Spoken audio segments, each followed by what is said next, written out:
My employer said, "You're replaceable, so don't get cocky," and I didn't do anything that wasn't part of my job. 72 hours later, everything crashed hard, and clients started threatening to fine people for missed uptime. Hey, Reddit. My supervisor indicated that I may be replaced and turned down my promotion. I stopped doing 70% of my job that wasn't in my job description, and in 72 hours, the whole thing fell apart. I'm a 32-year-old man who works in data center operations for a mid-size cloud infrastructure firm. I've been doing change control here for about 2 years. I'm basically the one that chooses whether your production deployment goes through or gets stopped because it will damage everything. The meeting came next. They gave everyone 24 hours notice before the meeting. The subject line is for discussion. I understood what that meant.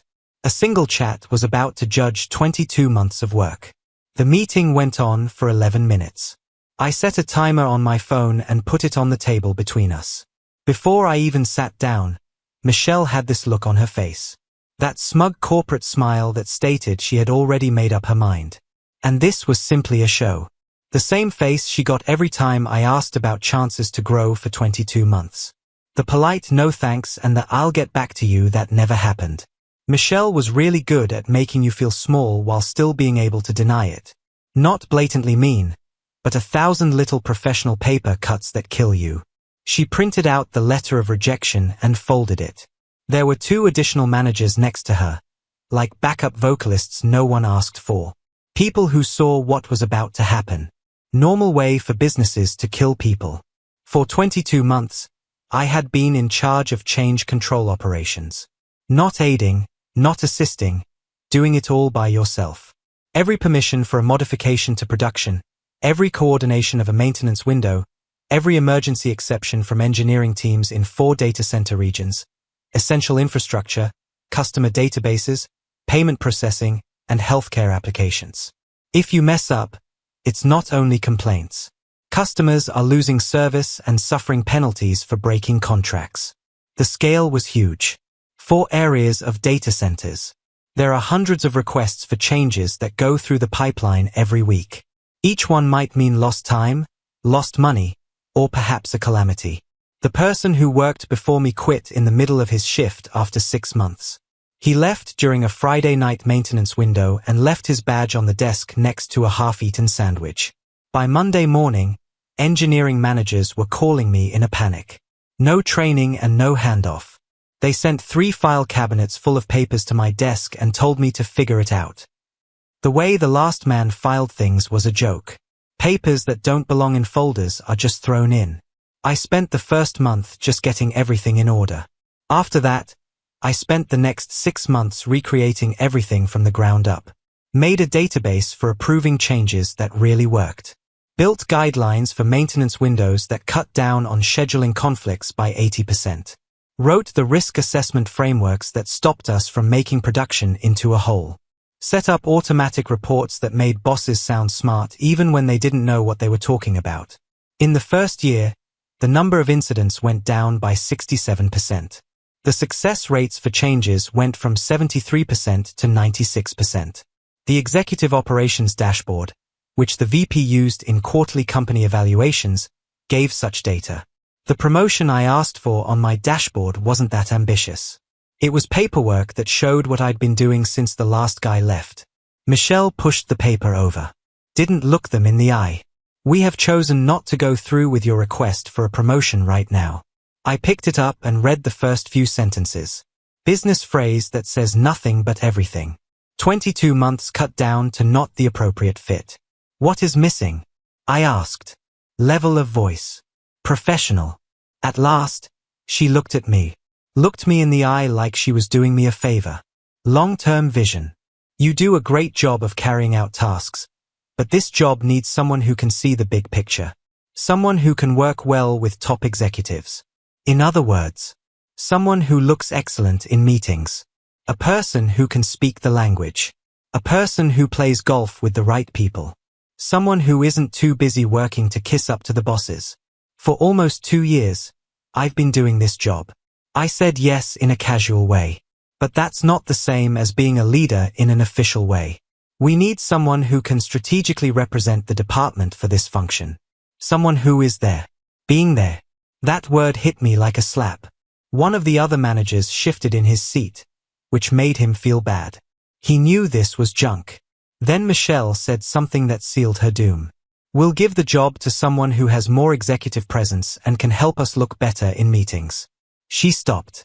You will stay where you are and keep doing what you are doing. We don't want to lose your technological talents because they are useful.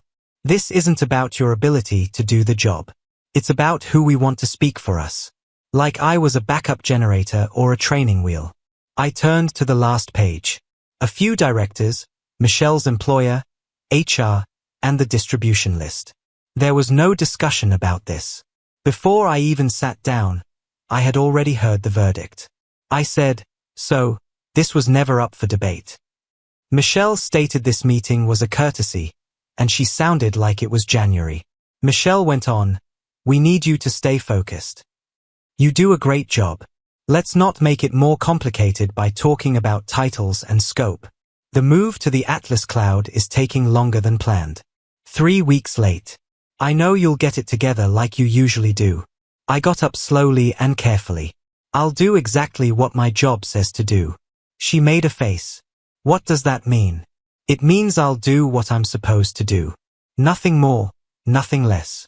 I left before she could say anything. I sent the announcement to my team without saying anything. Update on the subject line. Then I looked at the official description of my position. Began to point out everything I did that I wasn't paid to do. I found out that around 70% of the work I did every day wasn't really my job. That's really strange. The most important part is the after-hours emergency approvals, the midnight calls, and the weekend exemption requests.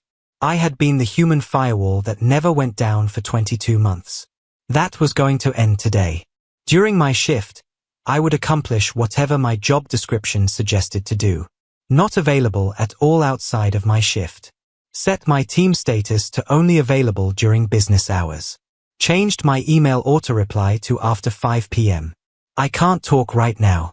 Please call the on-call manager if you need to talk about something urgent. Then they sent an email to the leaders. Clarification of the subject role. Body according to my job description. I am not on-call support. Starting now, I will only be available during normal business hours. A paper trail. Boundaries that are easy to see. Professional compliance. ICC HR on purpose. Not to be rude, but HR only cares about 2 things, timestamps and liability. People began to notice something was off about lunchtime. Messages kept coming in to the operations channel.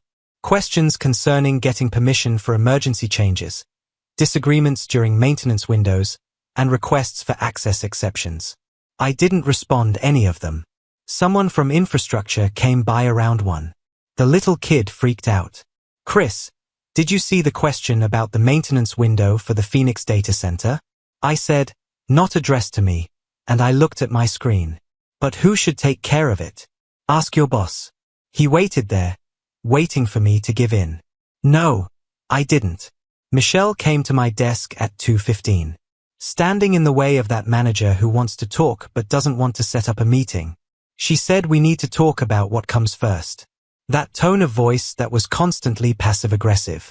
I raised my head. The things that are most important to me are in my job description. If something is lacking, we can talk about adding it in a formal way with the right amount of pay. Her jaw got stiff. The Atlas cloud move is really important. Customers are losing trust. In approximately 3 seconds, her face moved from confused to realizing to angry. You know how this works, Chris? Yes, I said. I do. That's why I'm going to stick to what I have to do. She looked at me for 5 seconds, waiting for me to give in. I looked back. She left. At that point, I became a threat to them. Nor because I stopped, nor because I got loud, but because I got silent, exact, and followed the rules in the most annoying way possible. The afternoon was a lovely mess. The meeting to approve the modification started late because no one had the risk assessment papers. 4 times, an engineering team contacted and was put in touch with 6 different persons. No one knew which calendar to check. Thus an email from a consumer went unanswered for 3 hours. They were modest things on their own, but together they made something that no one had seen in 22 months. Clearly not good at what they do. People were still running about when I left at 5. There were no empty conference rooms. People were calling. Michelle was on the phone in her office, making quick gestures and seeming very stressed. When I came home, I found every document I'd made, every change policy, every risk matrix, and every troubleshooting guide I'd prepared at 2 a.m. My phone rang. A text message from my girlfriend Melissa. How did the meeting go? I looked at the message. Melissa worked in finance for a different business. Smart, driven, and obsessed with optics and their career path. She was looking forward to my promotion and had even made plans for how it would look. Didn't get it. I wrote back. There were 3 dots right away. What? Why not? It doesn't seem like a good fit. That's not true. What are you going to do? I read the job description that was underlined on my desk. That's what they pay me to do. A long pause. So, Chris, you need to be clever about this. Play the game. Let them do what they want for a few more months, then ask again. I've been playing the game for 22 months. Therefore, I should be better at it. This is how it works. You're being hard-headed. I'm telling the truth. Being honest doesn't pay the bills. Don't be dumb. You need that job. I looked at the last message for a long time. You need that job. Not we need stability. Let's not work this out together. You need that job. Like I was an issue. She was doing fine. I hung up the phone without answering. I set an alarm for 8, not 7, not 6:30, but 8. Got here at 8:30 on the dot. A few people were already at their workstations and looked astonished. 31 mails that weren't read overnight. I only started responding to communications that were specifically addressed to me by name. I had read 8 texts by 10 a.m. ignored 23. A reminder for the meeting came up at 9. Changed the board of advisors. For 18 months, I've been in charge of it. Putting together the agenda, keeping track of approval decisions, and settling disagreements across engineering teams. This time I said no. Why? Please check who owns the meeting. The phone rang at 853. Are you coming to Kababy? Not on the list of things you have to do, yet you always do it. Look at the invite. I'm not the one in charge. Stop. So, who is in charge? The person who sent it. They hung up the phone. The meeting started without me. It should have taken 30 minutes. It took 50 because no one understood how to organize it. The new strategy lead took notes in meetings like they were in a college class. Did not take responsibility for any choice. Every time someone inquired who approved, they stared at Michelle as if the answer was in her coat pocket. A report came out at 10:25. Weekly change success metrics, raw data with no formatting, no executive summary, no context, just statistics that didn't mean anything to anyone who didn't know how the systems worked. The reply all chain began 11 minutes later. 17 emails by noon. Could someone clarify this? Why does it look different? What do I see?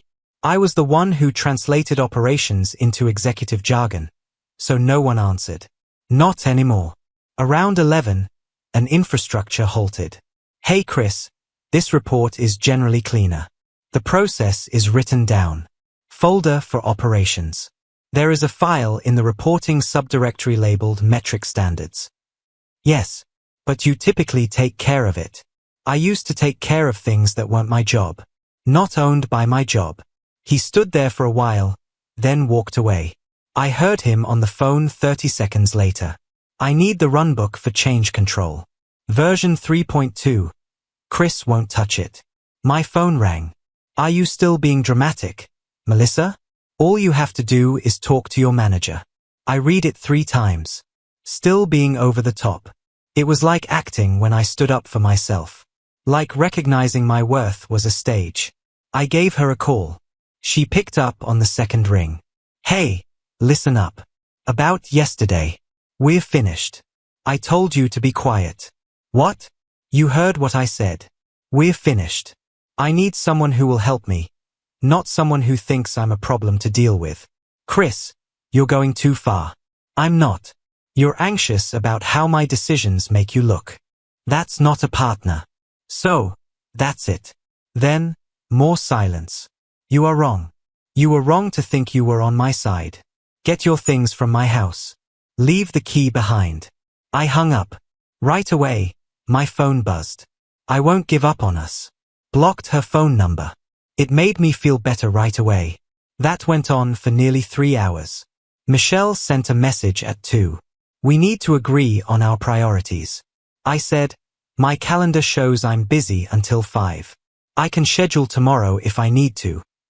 She emailed me a meeting invite for tomorrow at 9 a.m. subject, aligning expectations. I agreed without saying anything. I knew I was going to get a talking to because of the way they talked. It was a mess that afternoon. An emergency change request was stuck in limbo. There were 5 people that got the email. No one wants to own it. 3 persons argued about who was responsible for answering a customer's email for 4 hours. When I came home, my phone rang twice. Michelle, then someone from the operations department, sent both to voicemail. I didn't exist after 5. I made dinner, watched a movie, and went to bed about 10:30. The system was breaking down, yet I was sleeping well. People stopped talking when I walked by the meeting rooms. You could feel it, but not obviously. Alarm goes off at 8. Coffee at home. Arrived right at 8:30. The morning stand-up started 10 minutes late because no one had the agenda. People waited about awkwardly until someone came up with anything. It took 25 minutes instead of 12. Eddie came by my desk around 10. Eddie worked in the operations of infrastructure. Little dude. Always wore these awful Hawaiian shirts. Did you break up with the firm or something? He said, I'm just doing my job. Ah, bad compliance. Old school. He looked over at Michelle's office. She was in a meeting before and seemed anxious. What a shame. I got pulled into a vendor call that was already on fire at 10:30. In less than 48 hours, 18 million contracts for data core networks were burned. The gentleman in charge of vendor management was stammering. The vendor didn't believe it. For the first quarter, maintenance windows were closed.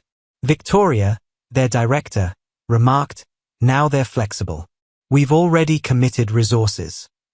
There was silence. There are 5 persons on the call. No one knew the answer. I turned the sound back on. Link to section 4.1 of the March amendment below. He seemed like he was happy. Can you send that? Already available. Silenced. Victoria. In 2 hours, someone who knows what they're doing needs to call me. My VP will hear about this if not. She hung up the phone.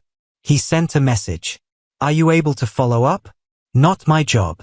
He wasted half an hour looking for something I could have found in 45 seconds. When he called back, she had gotten worse. Our VP was brought into the loop. I heard he spent the whole afternoon on leadership calls. In damage control mode. By lunchtime, things were getting out of hand. The customer called concerning the portal data. 4782. 3 questions and a calendar check. 5 minutes to repair. I saw it sit. Normal at 11:47, high at 12:23, urgent at 108, and moved 3 times. Someone knows how to make it work. I just needed to be able to see the change calendar. I could get to it. No, they didn't. Failure of the perfect structure. Not my job. Did not touch it. Michelle came to my cube at one point, breathing heavily as if she had just walked quickly. There were wrinkles in her blazer. The polished armor of the company was breaking. She remarked, "This is getting out of hand." I didn't look up. I just kept typing. "Chris, you're sharper now. Do you understand what I mean?" I stopped and slowly turned to face her. I told them that I knew how it used to function. That was the issue. She looked at me like I was speaking a different language. "We need you to do more. I'm taking charge. Doing the job you said I wasn't good enough for senior leadership." She turned red in the face. "This is about the raise. It's not really a question. It's an accusation. This is about performing my job. Not more, not less." She got closer and spoke very quietly. I have 3 meetings with executives today, Chris. The VP is asking things. Data core got worse. Atlas Cloud is threatening to be late. I need you to work. Working, as if I were a computer that needed to be restarted. I stated that the person you promoted should take care of it. Looks like this is the kind of problem that needs strategic vision and leadership presence. Her mouth opened and closed. She tried to tell you that you were being unreasonable. I'm following the rules. Doing exactly what my job says to do. That's what you wanted, right? Roles and responsibilities are clear. She suggested we could talk about this later. What do I need right now? Work for free. That well is empty, Michelle.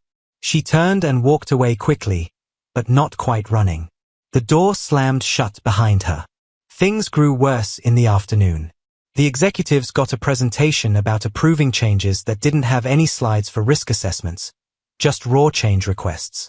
The executives mailed it back with 20 questions.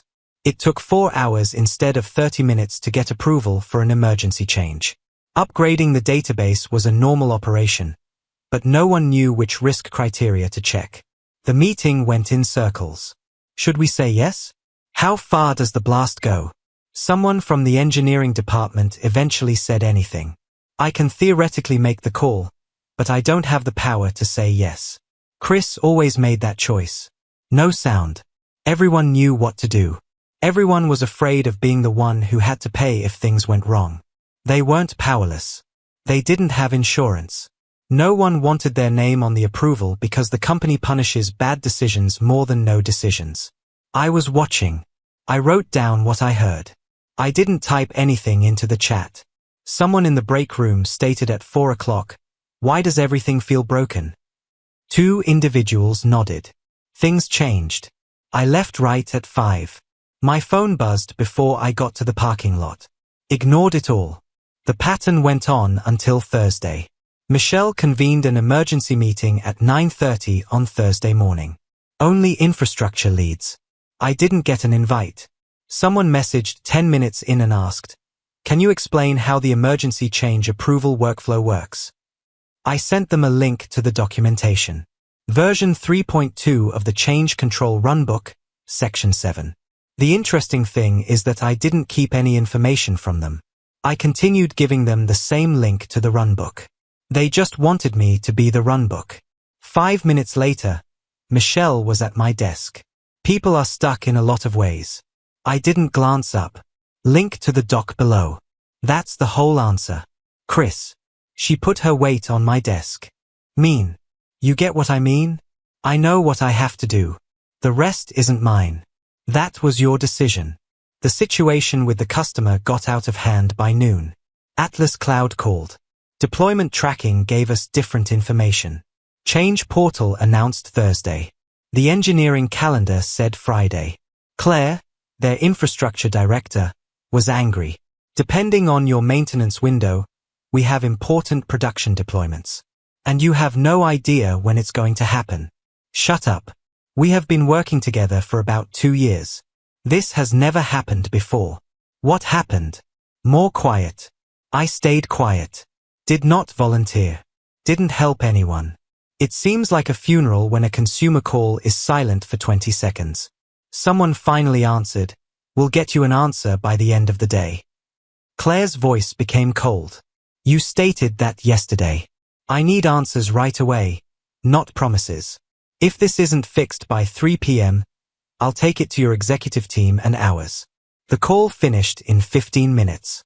An email was sent to the leadership using CLA's VPCCD. The subject was Critical Atlas Cloud Account Failure. Warning, red alert. SLA effect brought up twice. Threatened to reconsider the contract. Bolded revenue at risk. At 2, infrastructure raised the alarm about a missed deadline. Changed the metrics for success.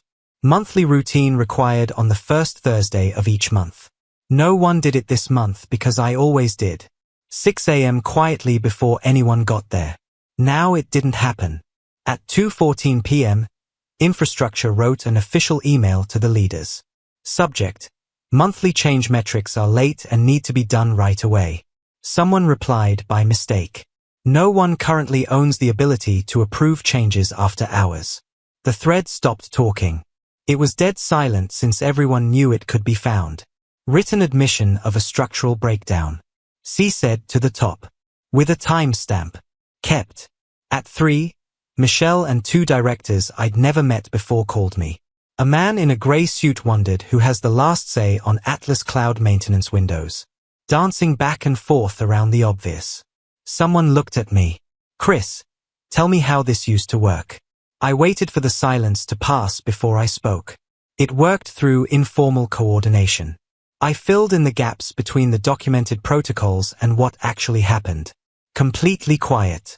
What does that mean? Michelle asked. The procedure worked because I filled up the gaps in the structure. Made choices that weren't mine. Fixed issues that no one else was responsible for. Made sure that teams that don't talk to each other work together. Not written down. Nothing is visible. No one paid. No one said anything about it since it was true. The meeting ended without any resolution. I left right at 9:12 p.m. on Thursday night. The phone stayed face down on the counter in the kitchen. Someone became impatient of waiting for an approval that didn't belong to anyone. So they did what panicked teams normally do. Pushed it anyway and said it was urgent. At 9:30, the company's status page changed to investigating. Someone made an emergency change to the database without a way to undo it. If someone had asked me, I would have caught it in 30 seconds. But they didn't since I wasn't on call, which wasn't really my job. The bridge for incident response spun up. The incident commander was chosen, and all of a sudden, the same folks who had disregarded my email asking for explanation were yelling for an owner. 40 persons in a span of 5 minutes. In 11 minutes, the incident channel got 200 messages. At 9:45, someone asked who had given the alteration their approval. We thought Chris would look it over. Someone finally came clean. Chris is not working right now. Another voice added, it's been since 5. It was a SEV1 by 10:05. Impact on customers. The payment procedure is taking too long. Errors on the healthcare site. 3 business customers want to know if SLA credits are automated or if we send them a bill. The event went on until 2:15 a.m. It took 4 hours to roll back since no one wrote down the dependencies accurately. The first try to roll back didn't work. That was my job. I used to do that task for free at midnight. Friday a.m. The office felt like a pressure cooker that was poised to burst. People were going quickly but not getting much done. Panic with no clear path. I got there at 8:30. Michelle strolled by my desk without looking at me. It looked like she hadn't slept all night. She probably had. I opened my email. There are 89 messages that haven't been read yet. I started with the ones that were sent to me. Ignored the mess. A meeting invite came in at 9. Subject, review of emergency operations. There were folks there that I had never met before. VPs, senior directors, and folks who only turn up when things are getting worse. At 9:30, the meetings began. I signed up. Turn off the camera. Silenced. Questions came up quickly. Why are approvals for changes stuck? Who gave the go-ahead for this change in process? What occurred with the event from yesterday night? Why is the consumer threatening to break the contract? Then someone commented, we thought Chris was in charge. Someone else said, he's not in that role. There was a long silence. Chris, what's your assessment? Asked a VP I'd never talked to before. I unmuted. Structural failure. Responsibility was given without power. That doesn't work. This means you can't ask someone to take responsibility for results while not letting them make decisions. More quiet. Someone from human resources spoke up. What would fix this? Ownership that is clear. Power to make decisions. The breadth of compensation matching. All of it is formal. Everything is written down. The VP nodded. We'll get back to you. The meeting is over. I went back to my job. My desk phone rang 10 minutes later. Internal extension. Michelle. Can you come to conference room C? Chris? Just for a minute. I looked at my calendar. Nothing planned. For what? Please. Only 5 minutes. I went over there. The door was shut and the blinds were drawn. Michelle was the only one at the table. There was no notepad or laptop, just her. She told me to shut the door. I left it open and stood in the door. She got up and walked over. She said, "Les, what do I need your help with?" "Chris? The Atlas Cloud problem, the data core escalation, the metrics, everything." She stopped for a moment. "I know things have been tense, but I'm asking you to help me fix this. I'm working. That's what you told someone else to do. Please, Chris." Her hands were shaking. She tried to disguise it by holding on to the chair. "I'm going under here. Asking questions is a sign of leadership. I can't say. Customers are saying they will go. The VP is keeping an eye on everything I do. That sounds bad. Don't do this." She moved closer. "You know how this goes. You know what they want. I just need you to do things the way you used to. Only for a few weeks. Until this settles down. Until what happens to calm down? The failure of the structure? Where is the missing ownership? The fact that you designed a system that only works when someone works extra hours without pay?" She clenched her jaw. "I messed up the promotion. I get it now. That's cool. Make it better. I'm trying. But I need time and I need you to not let everything burn while I do. Chris, you made your choice. Deal with it. You're being mean. I am being clear. You want someone to clean up your mess. Call the individual you gave a raise to. They have the big picture vision and the ability to lead, right? Let them show you." Her face turned crimson. "This is what I do for a living. You should have thought about that 22 months ago." I walked out and didn't turn back. I heard the door to the conference room slam behind me. Eddie came by at 11 o'clock. There have been a lot of people in conference room B for 2 hours. Michelle and the bosses. My phone rang at 11:15. Number not known. Text message with a picture attached. Melissa sent an email to Michelle. Subject: worried about Chris. I'm writing to you, Michelle, because I'm worried about how Chris has been acting lately. Since the decision to promote him, he's been acting erratically, making snap decisions, and saying he wants to quit his job and let things fail. I'm worried that he might do anything to mess up operations or cause trouble. I wanted you to know so you can deal with it before it becomes worse. Right now, he's not thinking clearly. Sent at 3:42 p.m. on Wednesday. I looked at the screen. Read it 2 times. Fighting for your reputation. She couldn't stop the breakup, so she sought to control what people said about it. Make me look unstable. Hurt my credibility. Make me the issue. The words were just right. No accusations, just worries. A message that doesn't have to be truthful. It just needs to be there. The words that came with the screenshot. You should see this. A buddy. It's good that some people saw through it. I was called into an HR meeting at 11:45. Director of HR. Only her. Chris, someone told the leaders that they were worried about your ability to do your job. This is a normal check-in. Are you going to do anything that will stop work? I took out my phone, opened the screenshot, and turned it toward her. She read it. Her face turned blank. Your ex-girlfriend sent this to your boss on Wednesday. She made a note without telling me after I broke up with her because she didn't have my back. Are you going to stop operations? No. I'm doing what I'm supposed to do at work. That's all. Got it. We'll write this down. She shut her notebook. Keep doing what you've been doing. The meeting lasted 4 minutes. By lunchtime, Atlas Cloud had gotten worse again. Stopped all deployments until the problem was fixed. That means their production schedule was put on hold. That meant their leaders would be higher than ours. I took a break at 1:30. I opened my personal email. 3 messages from recruiters in the previous week, all for director level or higher jobs in data center operations. I added the last 22 months of real work to my resume. We measured the decrease in incidents and the improvements in the process. The resume looked better. I kept it. Shut the laptop. Did not send it anyplace. I just needed to know that it was there. Michelle called me into her office at 2 and closed the door. She said, "This is bigger than I thought." She looked quite tired. It always was. She nodded. What do you think? Choose who is responsible for the result. Give them the ability to do it. I'll take this to the next level. I got up. Please tell me when a choice has been made. When I left at 5 that night, the workplace was still a mess. People are in conference rooms and on the phone, eating junk food from vending machines. Someone was bent over a laptop and looked like they were going to cry. I walked right past it all. At 6:20, my phone rang. Not a known number. I said, Chris, this is Victoria from Data or Networks.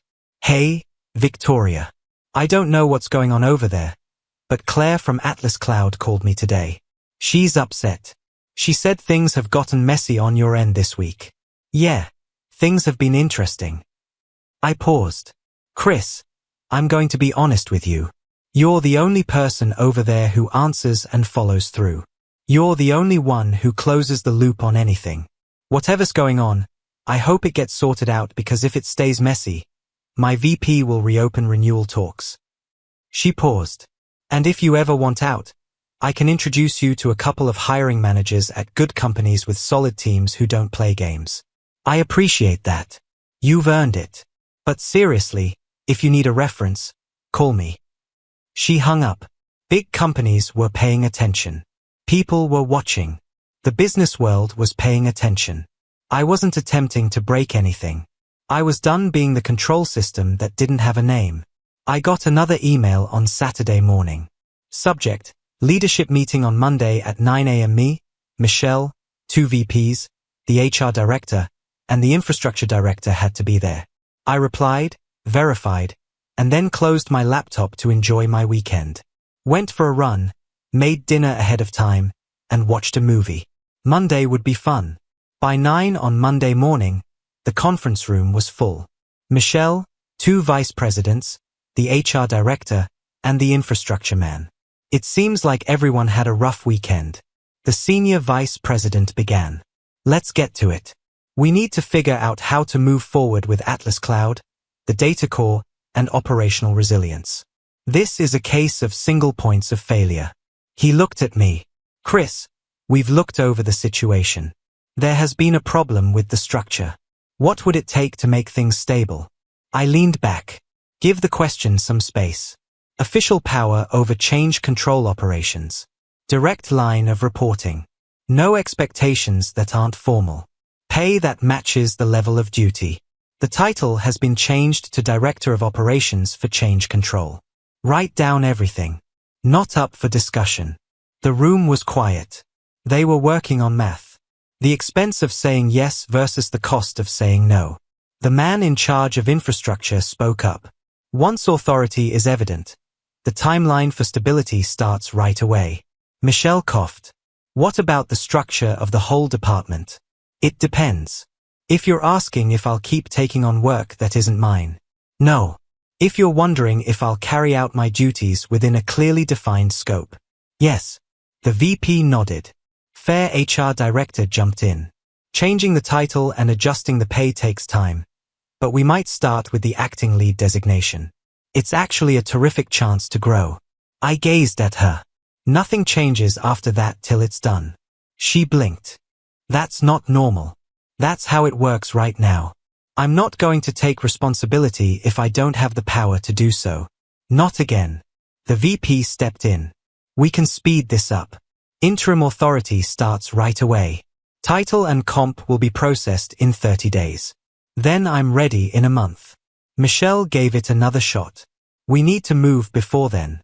I interrupted the quiet customer. The customer needs to feel sure. Structure gives you confidence. It takes time to build structure. Rushing it makes the same problem happen again. The VP raised a hand. He is correct. We do this the right way. Someone from the law asked quietly. Is there any chance of exposure here? Problems with wage classification. The room became more strained. No one answered. They spent 20 minutes writing. The Director of Change Control Operations reports directly to the VP of Infrastructure Authority and has complete power to approve changes. Pay is $142,000 a year including bonuses for good work. I stated that works when they read it back. They waited for one more thing. This is evident to everyone. No room for doubt or making assumptions regarding informal duties. The VP said yes. That's it. The meeting was over at 10:15. Michelle lingered behind as many left. She said that this could have been done differently. Still couldn't say she made this disaster. Yes. 2 years ago. She didn't say anything. Started to depart, but then paused and turned around. Do you know what? No. This is not okay. Her voice was getting louder. The careful corporate facade is finally coming off. You hurt your relationships with customers. You let important procedures break down. You made me appear bad in front of the people in charge. I stayed in my seat. Stay calm. I did what I was supposed to do. The one you stated I wasn't good enough to get promoted for. Don't say that to me. She was growing louder. The door is still open. People who walked by could hear. You let everything fall apart on purpose. You knew what would happen, yet you did it anyway. I quit working for free. That's not messing up. That's what borders are. What are the limits? She laughed hard. Bitter. Chris, you don't have any morals. You're small-minded. You're angry. You threw a fit because you didn't get what you wanted, and now you think you're a hero. The VP was still in the hall. I saw him halt. Go back. Start walking back to the meeting room. I answered, still calm. I followed my job description. That's all I did, really. You know that's not how this works. Her voice continued getting louder. You can't just stop. You can't choose what's your job and what isn't. That's what I determine. Me. If I tell you to do something, you do it. The VP stood in the doorway with a blank look on his face. She didn't see it. Kept going. You want to know why you didn't get a raise? Because of this way of thinking. Don't get too full of yourself. You can be replaced. You may think you're one of a kind, but you're not. You're just someone, Michelle. The voice of the VP cut through. Cold and quiet. She turned around and saw him standing there. Her face turned white. He looked back at the HR director who had come up behind him. Please take Michelle to HR. We're giving her administrative leave until we can review her case. Michelle begun. So wait. He said now. The HR manager stepped up. Come on, Michelle. Michelle stared back and forth between them and opened her mouth. Nothing came out. She left. The VP stared at me. Stay here. He went. The door is closed. I was there for 20 minutes. Looked at my email. Nothing. The VP came back and sat down across from me. Who had the power to approve changes after hours for the last 22 months? I did, but not in an official way. And who was meant to own them? No one. That duty wasn't part of any job description. He nodded slowly. That means the structure is broken. Failure in leadership. He stopped. You made the executive operations dashboard, set up the change control framework, and cut incidents by 67%. That's work at the director level with the power of an analyst. He got up. Your job starts now. Send me a report. By the end of the week, everything will be official. And Michelle, today is your day off from work. We'll take care of the rest in the right way. An email went out that afternoon. Michelle is on vacation. Announced the interim reporting format. My temporary job starts right away and ends by the end of next week. Another email. Michelle's job ended.